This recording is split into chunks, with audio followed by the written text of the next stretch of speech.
তেনেকৈয়ে হয়তো এই কবিতা পুথিখনৰ জন্ম হ'ল নিশাৰ জোনাকত জীৱনৰ কবিতা। মানে মই একেবাৰে স্পষ্টকৈ ক'ব বিচাৰিছোঁ, মই এটা মানে দৰিদ্ৰ পৰিয়ালৰ পৰা অহা সন্তান আৰু বহুতখিনি সংগ্ৰাম কৰিব লগা হৈছে জীৱনত, শিক্ষা দীক্ষাৰ পৰা আদি কৰি। আৰু সেইখিনি কৰি কৰি নাজানো জীৱনে কি দিছে, কি পালোঁ জীৱনত, কি নাপালোঁ, কিন্তু জীয়াই আছোঁ। সেইখিনিয়ে মোৰ বাবে সৌভাগ্য।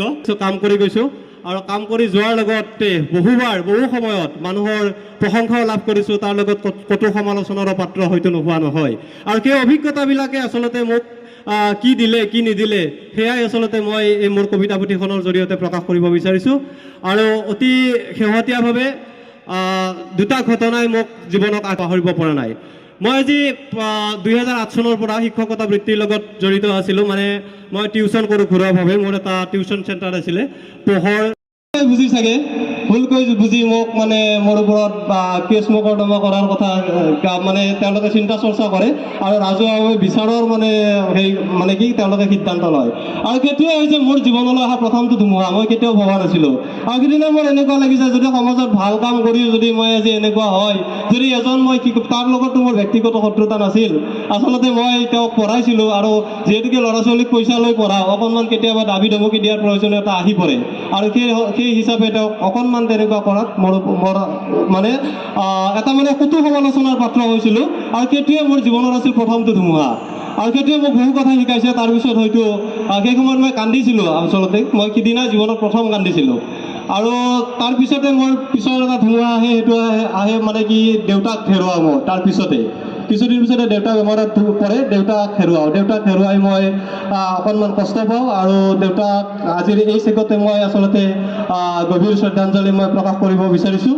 আৰু এই কিতাপখন আচলতে মই মূলতঃ দেউতাৰ বাবে উৎসৰ্গা কৰিছোঁ। আৰু তাৰ পিছতে আজি 2 বছৰ আগত মোৰ জীৱনলৈ আহে আচলতে এগৰাকী প্ৰেমিকা। আৰু তাৰপিছতে কি হয়, মোৰ জীৱনলৈ যেতিয়া তেওঁ আহিলে মোৰ অকণমান ভাল লাগে আৰু কিছু সাহস পাওঁ, প্ৰেৰণা পাওঁ। তাৰপিছতো হৈ যায় কেতিয়াবা ভুল বুজাবুজি, আৰু সেই ভুল বুজাবুজিৰ বাবে মোৰ জীৱনত প্ৰেম অহংকাৰ আহে। আৰু সেই সময়তে তেওঁক যেতিয়া আমাৰ ভাল ৰিলেশ্যনশ্বিপ চলি আছিল, তেতিয়া কৈছিলোঁ যে তোমাৰ নামত এদিন যদি পাৰোঁ এখন কবিতা পুথি লিখিম। আৰু তেওঁ বাৰু আজি মোৰ নহ'ল, যি নহওক মই কবিতা পুথিখন লিখি উলিয়াইছোঁ। আচলতে কবিতা পুথিখন যদি আপোনালোক পঢ়ে, তাত কাব্যিক ভাষাত তেওঁৰ নামটো জড়িত আছে। গতিকে মই তেওঁৰ ভৱিষ্যতে তেওঁ সুখী হোৱাৰ কামনা কৰিছোঁ। আৰু এই কবিতা পুথিখন আচলতে মই আশা ৰাখিছোঁ যে পাঠক সমাজে আদৰি লওক। আৰু পাঠক সমাজে মই এজন সাধাৰণ ল'ৰা, মোৰ পৰা হয়তো এনেকুৱা নাথাকিব যে বহুত কিবা কিবি শিকিব পাৰিব, কিন্তু এটা কথা মই স্পষ্টভাৱে বা বিশ্বাসেৰে ক'ব পাৰোঁ যে আপোনালোকে তাত কিবা নহয় কিবা অকণমান হ'লেও শিকিব পাৰিব। আপোনালোকে মাত্ৰ এবাৰ মোৰ এই কবিতা পুথিখন পঢ়ক, আৰু আপোনালোকে সেই পুথিখনৰ পঢ়াৰ পিছত যদি কোনোবা ব্যৰ্থ হৈছে জীৱনত, তেওঁলোকে পুনৰ সংগ্ৰাম আগুৱাই নিয়াৰ বাবে সাহস পাব। যদি কোনোবাই কিবা হেৰুৱাইছে, হেৰুৱাৰ বাবে যে নতুনত্ব পোৱা যায়, সেই কথা আপোনালোকে বুজি পাব, জীৱনটো পুনৰ এবাৰ উপলব্ধ কৰিব পাৰিব। আৰু আপোনালোকে জীৱনটো যেন জীয়াই থাকিব লাগে, আমাৰ জীৱন জীয়াটো যে এক কলা হয়, এই কথাটো আপোনালোকে অনুভৱ কৰিব পাৰিব। ধন্যবাদ, নমস্কাৰ।